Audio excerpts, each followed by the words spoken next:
Hello friends, आप सभी लोगों का स्वागत है हमारे यूट्यूब चैनल पर। तो आज हम देखेंगे कक्षा 6 का कृषि विज्ञान यूपी बोर्ड का इकाई 8। इकाई का नाम है बाग। तो देखिए दोस्तों, जैसा कि हमने इस वीडियो में इस पाठ के प्रश्न उत्तर को लिया है, तो चलिए देखते हैं।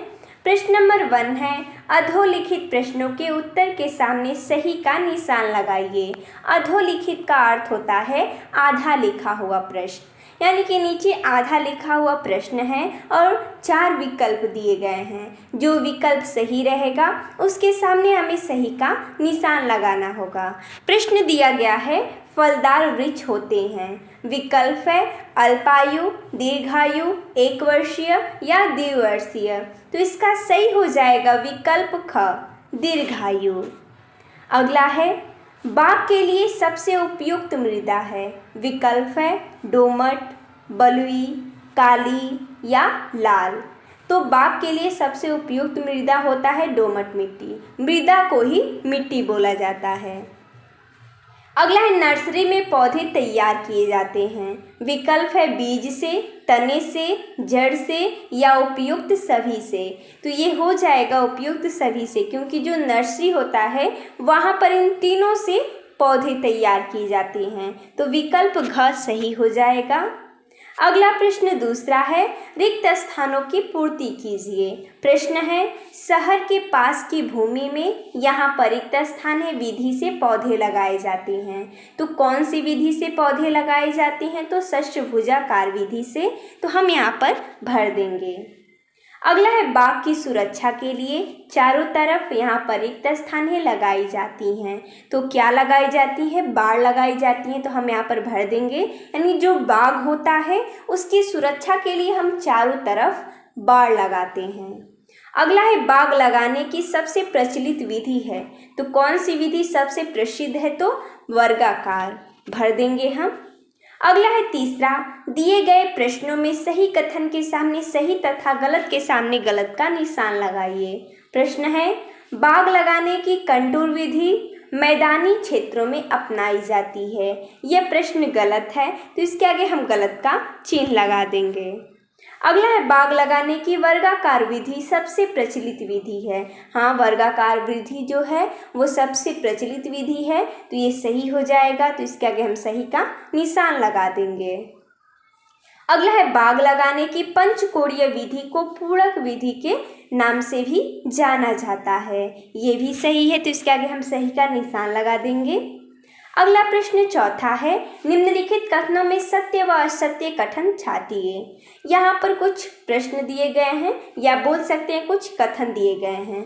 इनमें से हमें छांटना है कि कौन सा कथन सत्य है और कौन सा कथन असत्य है।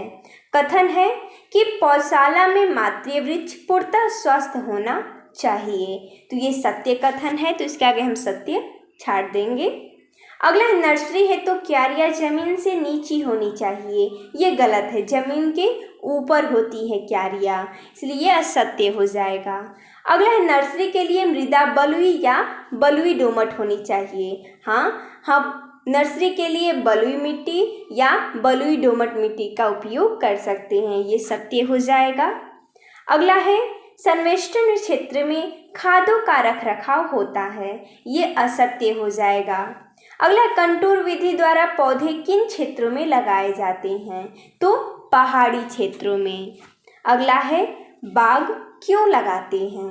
इसका उत्तर हो जाएगा, बाग आहार उपलब्ध कराने, पर्यावरण संतुलन बनाने तथा प्राकृतिक सौंदर्य बढ़ाने वाले होते हैं। इन्हीं कारणों से लोग बाग लगाते हैं। अगला प्रश्न सातवां है, बाग लगाने की कौन कौन सी विधियां हैं? तो जैसा कि हमने यहाँ पर नीचे लिखा है, बाग लगाने की विधियां कौन कौन सी हैं। पहला, वर्गाकार विधि, जो कि बहुत ही प्रचलित विधि है। आयताकार विधि, त्रिभुजाकार विधि, पंचकोणीय विधि, षष्ठभुजाकार विधि और कंटूर विधि। अगला प्रश्न आठवां, बाग लगाने के पहले किन किन बातों पर ध्यान देना चाहिए? तो जैसा कि हमने यहाँ पर नीचे लिखा है कि बाग लगाने से पहले हमें किन किन बातों का ध्यान रखना चाहिए। पहला, बाग का स्थान चुनते समय सड़क या यातायात सुविधा देखनी चाहिए। दूसरा, उस स्थान की मिट्टी बलुई दोमट या चिकनी हो। तीसरा, सिंचाई और जल निकास सुविधा हो।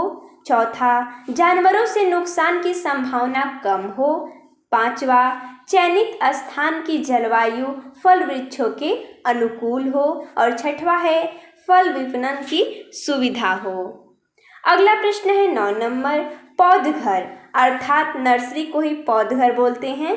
आप क्या समझते हैं, इसकी आवश्यकता क्यों होती है? अर्थात इस प्रश्न का अर्थ है कि आप नर्सरी से क्या समझते हैं और इसकी आवश्यकता क्यों पड़ती है। तो इसका उत्तर हो जाएगा, पौधे बीज, जड़ और तना आदि से तैयार किए जाते हैं। यानी पौधे किस चीज़ से तैयार होते हैं? तो बीज, जड़ और तना से। पौधे जिस स्थान पर तैयार किए जाते हैं उसे हम पौधघर या नर्सरी के नाम से पुकारते हैं। अच्छी किस्म के पौधे प्राप्त करने के लिए पौधघर की आवश्यकता होती है। उद्यान की सफलता के लिए अच्छी नर्सरी जरूरी होती है। अगला प्रश्न है 10 नंबर, एक व्यावसायिक पौधशाला में मुख्यतः कौन कौन से भाग होने चाहिए, वर्णन कीजिए। तो जैसा कि हमने यहाँ पर लिखा है, एक व्यावसायिक पौधशाला में मात्रीय पौधों का क्षेत्र अलग होने के साथ साथ निम्नलिखित भाग शामिल होने चाहिए। कौन कौन से भाग हैं? बीज की क्यारियां अर्थात सीड बेड, रोपड़ क्यारियां गमला क्षेत्र, समिश्रण क्षेत्र, कार्यालय, भंडारण, माली गृह, खाद के गड्ढे आदि। अगला प्रश्न है, बाग लगाने की वर्गाकार विधि एवं त्रिभुजाकार विधि की चित्र की सहायता से अंतर स्पष्ट कीजिए। तो सबसे पहले तो हम देखेंगे वर्गाकार विधि। इस विधि में पौधे से पौधे और पंक्ति से पंक्ति की दूरी समान होती है। आप यहाँ पर देख सकते हैं, ये वर्गाकार विधि है जो कि बाग लगाने की सबसे प्रचलित विधि है। इसमें जो पौधे से पौधे की दूरी होती है और पंक्ति से पंक्ति की दूरी होती है वो समान होती है। अब हम देखेंगे त्रिभुजाकार विधि। इस पद्धति में पंक्ति एवं पौधे की आपसी दूरी वर्गाकार विधि की तरह होती है, लेकिन दूसरी पंक्ति में पौधे पहली पंक्ति के दो पौधों के बीच में लगाए जाते हैं। आप यहाँ पर देख सकते हैं, ये त्रिभुजाकार विधि है। जैसा कि बोला था प्रश्न में कि चित्र की सहायता से अंतर स्पष्ट करें, तो हमने यहाँ पर चित्र को भी लिया है। अगला है प्रश्न, पौधरोपण करते समय किन किन सावधानियों का ध्यान रखना चाहिए। तो जैसा कि हमने यहाँ पर लिखा है, किन किन सावधानियों को बरतना चाहिए। पहला, पौधों के रोपण से पहले रोपण विधि के अनुसार स्थान चिन्हित कर लेना चाहिए। औसतन आधा मीटर लंबाई, चौड़ाई एवं गहराई के गड्ढे खोदकर तथा इन गड्ढों को गोबर की खाद, बालू, तालाब की मिट्टी आदि मिलाकर भर देना चाहिए। तत्पश्चात इन गड्ढों में ही पौधरोपण करना चाहिए। पौधों को गड्ढे के केंद्र में रोपित करना चाहिए। रोपण करते समय पौधे की पिंडी फूटने न पाए, परंतु पिंडी में लगी पॉलीथीन को ब्लेड आदि से काटकर सावधानी पूर्वक हटा देनी चाहिए। पौधे को मिट्टी में पिंडी तक ही दबाना चाहिए। पौधा किसी भी दशा में रोपण के समय तिरछा न होने पाए। यदि तना किसी तरफ झुक रहा है तो बांस आदि की छड़ी की सहायता से बांधकर सहारा देना चाहिए। रोपण के बाद तुरंत हल्की सिंचाई कर देनी चाहिए। रोपण वर्षा ऋतु में या फरवरी मार्च में करना चाहिए। अगला है प्रश्न, पौधे खरीदते समय यानी कि पौधे खरीदते समय किन किन बातों का ध्यान रखना चाहिए। तो जैसा कि हमने यहाँ पर लिखा है, किन किन बातों का ध्यान रखना चाहिए। पहला, प्रजाति के अनुसार चुनाव।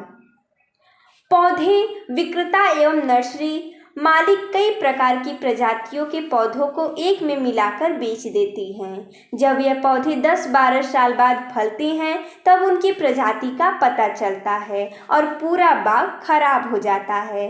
अतः पौधे खरीदते समय वांछित प्रजाति की पहचान करके ही खरीदें।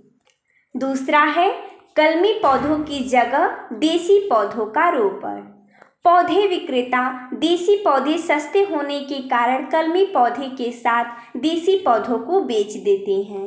पौधे खरीदते समय तना पर कलिकायन अथवा ग्राफ्टिंग का चीरा देखकर कलमी पौधे पहचाने जा सकते हैं तथा धोखाधड़ी से बचा जा सकता है। तो देखिए दोस्तों, जैसा कि हमने इस वीडियो में इस पाठ के प्रश्न उत्तर को देखा, तो मिलते हैं तब तक के लिए धन्यवाद दोस्तों।